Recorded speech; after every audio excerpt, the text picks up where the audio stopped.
तर ठाण्यात ठाकरे गट आणि शिवसेनेची नवी खेळी पाहायला मिळते। उमेदवारी अर्ज भरूनही उमेदवारांची यादी मात्र अजून गुलदस्त्यात आहे। उमेदवारी न दिल्यानं शिवसेनेत नाराजी नाट्य दिसून येतंय। ठाण्यात शिवसेना भाजप एकत्र लढणार आहे, तर राष्ट्रवादीचा मात्र स्वबळाचा नारा आहे।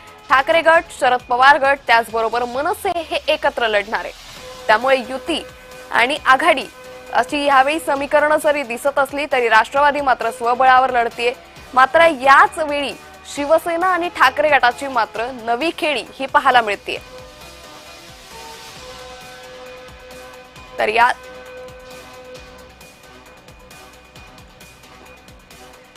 त्यामुळे ठाण्यामध्ये हे वेगळं काहीचं चित्र पाहायला मिळतंय। याच संदर्भात आपण अधिक तपशील घेणार आहोत। ठाण्यातून आमचे प्रतिनिधी कुणाल भोईटे आपल्यासोबत जोडलेले आहेत।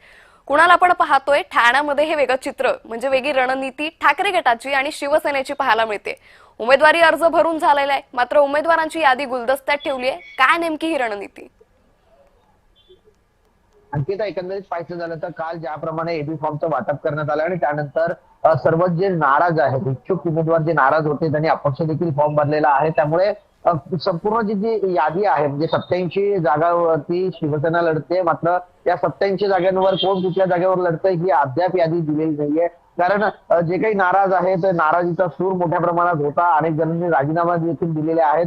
युवा सेनेमधून देखील मोठ्या प्रमाणात राजीनामे जे आहेत ते आलेले आहेत। त्यामुळे ही जी यादी आहे ती कुठेतरी गुलदस्त्यात ठेवण्यात आलेली आहे। त्यामुळे एकंदरीत पाहायचं झालं तर या सगळ्या संदर्भात आता शिवसेना कधीपर्यंत यादी जाहीर करते हे पाहणं महत्वाचं असणार आहे। कारण अद्याप यादी जी आहे ती जाहीर करण्यात आलेली नाही। निश्चित कुणाल, तुम्ही असेच जोडलेले राहा। आता वळूयात आपण पुढच्या बातमीकडे।